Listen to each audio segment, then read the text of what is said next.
আসসালামু আলাইকুম। আশা করি আপনারা সবাই ভালো আছেন। আলহামদুলিল্লাহ, আপনাকে দোয়া এবং ভালোবাসা আমি অনেকটা ভালো আছি। আমার স্ক্রিনে দেওয়া আছে রাসেল আহমেদ, প্রিয় ভাই। এই ভাইটা হচ্ছে দুবাই প্রবাসী। এই ভাইটার জন্য আমি অনেক দোয়া এবং ভালোবাসা রইল আমার পক্ষ থেকে। কাল গত রাত্রে আমি এই ভাইকে দিয়ে আমি আমার ফেসবুক ব্যাংক সেট আপের কাজ করাইলাম। অনেকটা খুব আমি কখনো ভাবতে পারি নাই একের ভিতরে সব কিছু 10 পাওয়া যায়। সেই ভাইটা হচ্ছে রাসেল আহমেদ ভাই। রাসেল আহমেদ ভাইয়ের জন্য অনেকটা দোয়া এবং ভালোবাসা রইল। সব কিছু এই বাইরে দিয়ে আমি করাইতাম বা দেখা গেছে করাই, আর মন থেকে কইরা দেয়। এই জন্য অনেকটা খুশি, বা এর আগে অনেক খুশি। আর এই পৃথিবী দেখা গেছে সব মানুষের জন্য আমি দোয়া করি, আল্লাহ তাআলা যেন সবাই সুস্থ রাখে।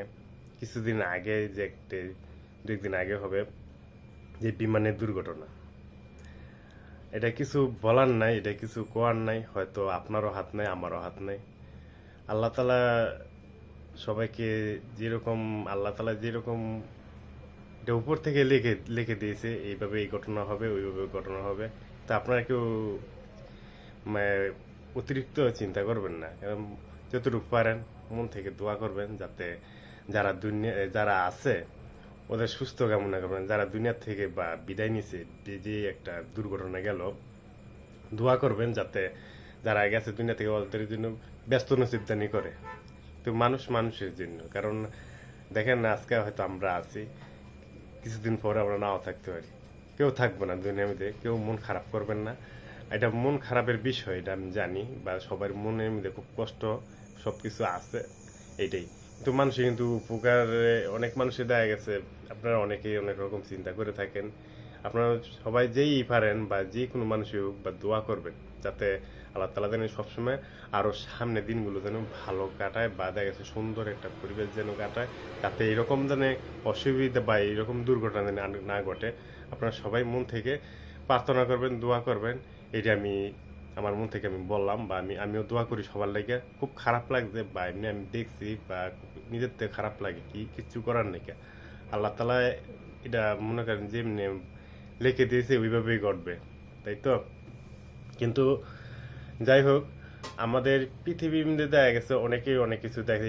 এই ঘটনা কিন্তু প্রচুর দূরই ছড়িয়ে গেছে, তারপরও সবাই কম বেশি বেশিরভাগই জানছে, বা আমিও দেখলাম।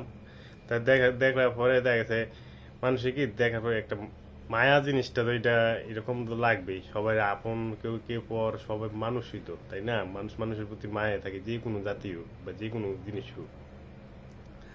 তারপরও আমরা সবাই মিলে বা সুস্থ যারা দুনিয়াতে আছে, বা যারা আছে, ওদের জন্য সবসময় দোয়া করি। আর যারা দুনিয়া থেকে চলে গেছে ওদের জন্য মন থেকে অনেক দোয়া করি, বা সবসময় শুভকামনা করি যাতে আল্লাহ তাআলা যেন সবসময় ব্যস্ত নসিব করে। এই তো আমার কোনো ভাষা নেই, কারণ এগুলা সম্বন্ধে কিভাবে বলবো, বা দেখা গেছে একটা সবকিছু আতঙ্কের বিষয়। হঠাৎ করে এইভাবে দুর্ঘটনা ঘটবে কোনো সময় কেউ কল্পনা করতে পারেনি। তো আপনারা, আমার উদ্দেশ্য, যে যে ব্যক্তিরা সবসময় উপকার করে থাকে ওই ব্যক্তিদের কখনো ভুলবেন না। আমাকে যেই উপকার করে, ছোট হোক বা বড় হোক, আমি সবাইকে সম্মান করি। বা যে যেখানে থাকবেন সুস্থ থাকবেন এই কামনা করি। আর অবশেষে রাসেল ভাই, আপনাকে অসংখ্য ধন্যবাদ, এবং আপনি আমাকে এত সুন্দর পাশে থাকার জন্য। আমি আশা করি কেউ যদি আপনার কোনো সমস্যা হয়, বা রাসেল আহমেদ ভাইয়ের সাথে যোগাযোগ করতে পারেন, কোনো সমস্যা নেই। সে হচ্ছে একটা সাদা মনের মানুষ, এবং খুব ভালো একটা মনের মানুষ, এবং সবকিছু মানুষের প্রতি একটা মনের বুঝে খুব, কি মানুষের মনটা কি চায়, বা সঠিক গাইডলাইন খুব আমার রাসেল আহমেদ প্রিয় ভাই দিয়ে থাকে। আর সবার জন্য আমি শুভকামনা করি। এনে কিছু করার নাই কেন, আল্লাহর কাছে দোয়া করি, প্রার্থনা করি, আল্লাহ তুমি যারা দুনিয়াতে আছে ওদের সুস্থ রেখে, আর যারা দুনিয়া থেকে চলে গেছে তুমি ব্যস্ত নসিব করো। সুম্মা আমিন। আসসালামু আলাইকুম।